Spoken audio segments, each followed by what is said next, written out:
Hello everyone, welcome to my channel.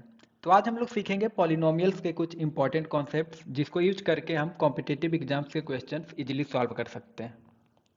तो चलिए शुरू करते हैं। तो सबसे पहले देखते हैं पॉलिनोमियल्स होता क्या है। तो पॉलिनोमियल्स एक एक्सप्रेशन है जो इस फॉर्म में होता है। ठीक है, यहाँ पे ए एन माइनस वन से लेकर ए जीरो तक इसको हम लोग कॉफिशियंट बोलते हैं। ठीक है, और ए एन जो होता है वो जीरो के इक्वल नहीं होता है, उसको हम लोग देखेंगे वो क्यों नहीं होता है। और यहाँ पे n is a non negative integer है जिसको हम लोग डिग्री ऑफ पॉलिनोमियल बोलते हैं। ठीक है, और डिग्री हमेशा उस टर्म से डिसाइड होती है जिसमें हाईएस्ट पावर ऑफ एक्स होता है।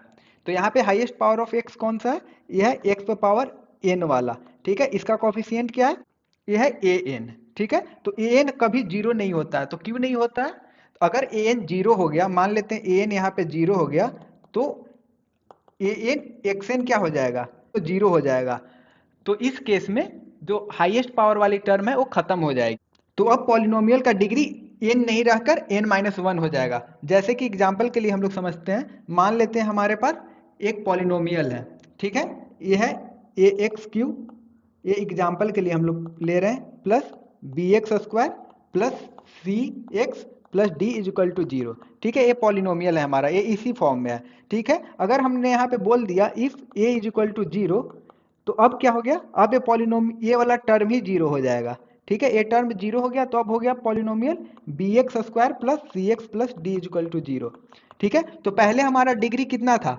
इस पॉलिनोमियल का डिग्री था हमारा थ्री। अब इस पॉलिनोमियल का डिग्री क्या हो जाएगा? टू, क्योंकि पॉलिनोमियल का डिग्री क्या होता है? वो होता है एक्स का जो हाईएस्ट पावर होता है। तो यहाँ पे एक्स का, पहले वाले पॉलिनोमियल में एक्स का हाईएस्ट पावर था थ्री, तो इसलिए इसका डिग्री थ्री हो गया। और अब अगर ये फर्स्ट टर्म जीरो हो जाए तो इसका हाईएस्ट पावर क्या हो जाएगा? एक्स का, और टू, इसलिए इसका डिग्री हो गया टू।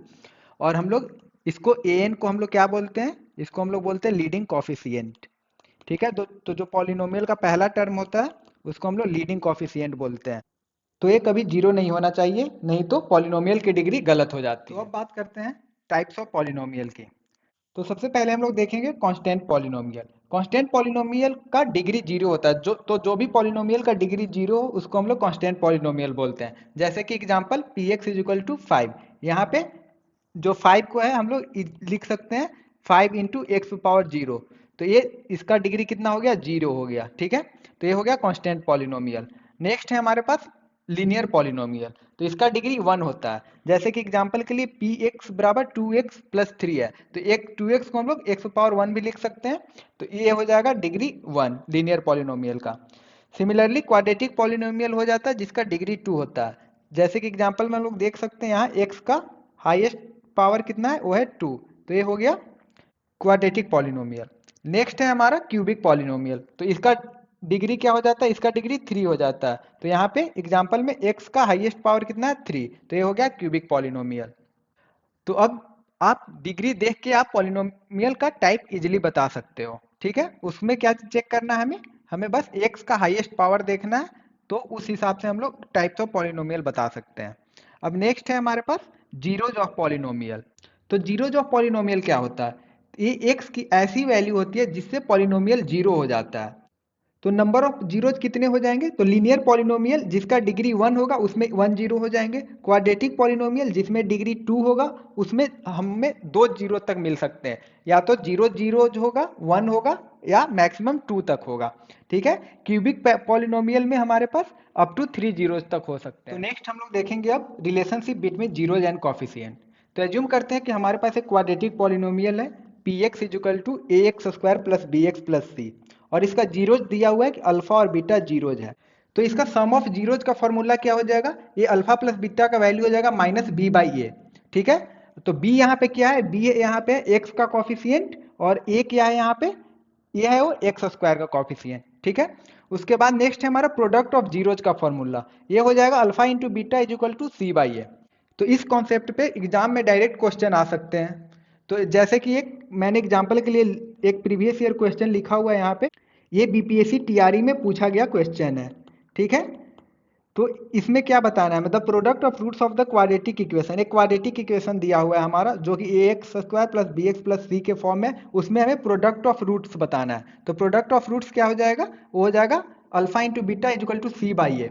तो सी हो गया हमारा यहाँ पे सिक्स, और ए हो गया 2, तो इसको हम लोग 6/2 कर देंगे, तो ये 3 हो जाएगा, जो कि ऑप्शन नंबर बी। तो इस टाइप से क्वेश्चन डायरेक्टली इस कॉन्सेप्ट से आ जाते हैं। ठीक है, तो अब नेक्स्ट है हमारे पास क्यूबिक पॉलिनोमियल। तो सिमिलरली अगर एक क्यूबिक पॉलिनोमियल दिया हुआ है ax³ plus bx² plus cx plus D, और उसका जीरोज अल्फा बीटा गामा है, तो उसका फॉर्मूला क्या हो जाएगा, alpha plus beta plus gamma is equal to minus b by a हो जाएगा। Alpha beta plus beta gamma plus gamma alpha c by a हो जाएगा, और ये अल्फा बीटा गामा हो जाएगा माइनस डी बाई ए। तो ये भी बीपीएससी टीआरई में आया हुआ क्वेश्चन है, तो ये भी आप लोग देख सकते हैं, ये भी डायरेक्ट क्वेश्चन है उसी कॉन्सेप्ट पे। तो अब नेक्स्ट कॉन्सेप्ट है हमारे पास रिमाइंडर थ्योरम। तो रिमाइंडर थ्योरम क्या होता है, तो अगर हमारे पास एक पॉलिनोमियल px है और उसको x माइनस ए से डिवाइड करते हैं, तो उसका रिमाइंडर pa आ जाता है। तो इस कॉन्सेप्ट पे भी क्वेश्चन डायरेक्ट आ चुके हैं बीपीएससी टीआरई में। ठीक है, तो जैसे यहाँ पे क्या दिया हुआ, the remainder when x power 25 plus 1 is divided by x plus 1। तो हमें यहाँ पे क्या मैच करना है, x माइनस ए।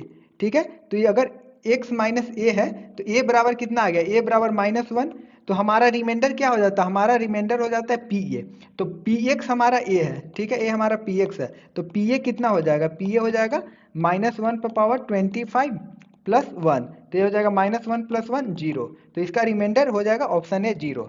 सिमिलरली एक और क्वेश्चन है, ये भी बीपीएससी टीआरई में पूछा गया प्रीवियस ईयर का क्वेश्चन है। इस कॉन्सेप्ट पे भी हम लोग डायरेक्टली क्वेश्चन सॉल्व कर सकते हैं अगर एग्जाम में आए तो ये काफ़ी इंपॉर्टेंट कॉन्सेप्ट है, ये हमें याद होना चाहिए क्वेश्चन को इजीली सॉल्व करने के लिए। तो अब नेक्स्ट है हमारे पास फैक्टर थ्योरम।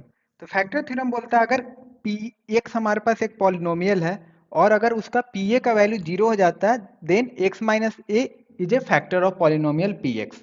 ठीक है, तो इसका कन्वर्स भी ट्रू होता है कि अगर x माइनस ए एक फैक्टर है किसी पॉलिनोमियल पी एक्स का, तो पी ए इक्वल टू 0 होगा। तो फॉर एग्जाम्पल हम लोग एक एग्जाम्पल लिए, p x is equal to x² minus 5x plus 6, और मान लेते x का वैल्यू 2 लेकर हम लोग चेक किया है, तो P2 यहाँ पे 0 होना चाहिए। तो P2 0 है, तो यहाँ वैल्यू रखें, तो 2 का स्क्वायर माइनस 5 इंटू 2 प्लस 6, तो P2 0 हो गया। तो जब P2 0 है, तो ये x माइनस 2 जो होगा वो फैक्टर होगा x² माइनस 5x प्लस 6 का।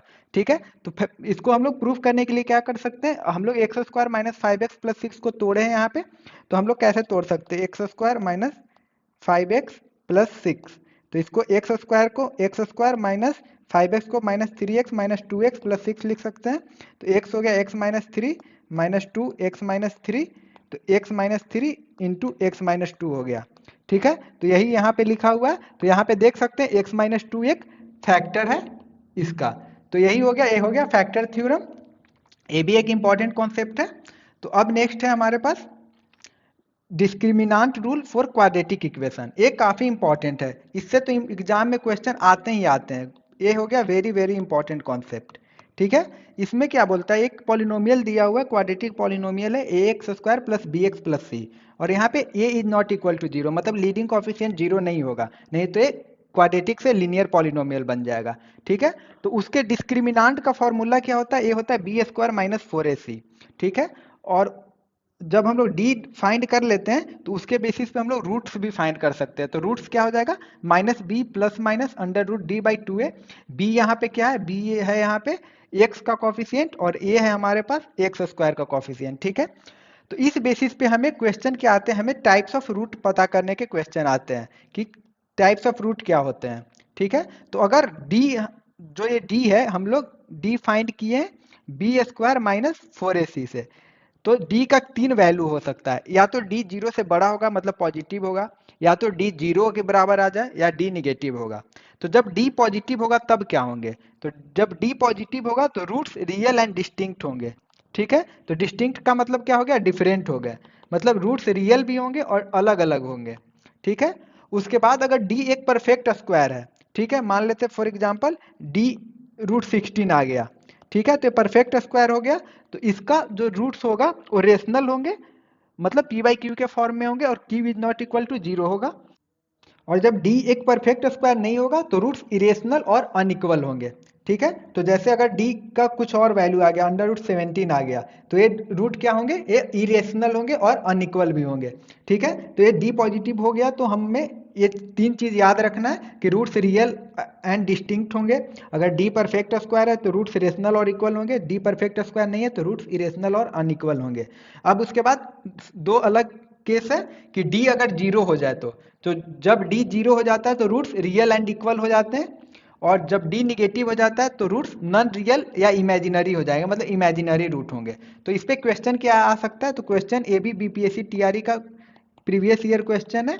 इसमें क्या बोल रहा है, इसमें बोल रहा है the quadratic equation a x square plus b x plus c has two distinct real root. यहाँ पे टू डिस्टिंक्ट रियल रूट बोल रहा है। तो टू डिस्टिंक्ट रियल रूट कब होता है, जब डी ग्रेटर देन जीरो होता है। तो यहाँ पे ऑप्शन नंबर ए हो जाएगा, the discriminant is greater than zero.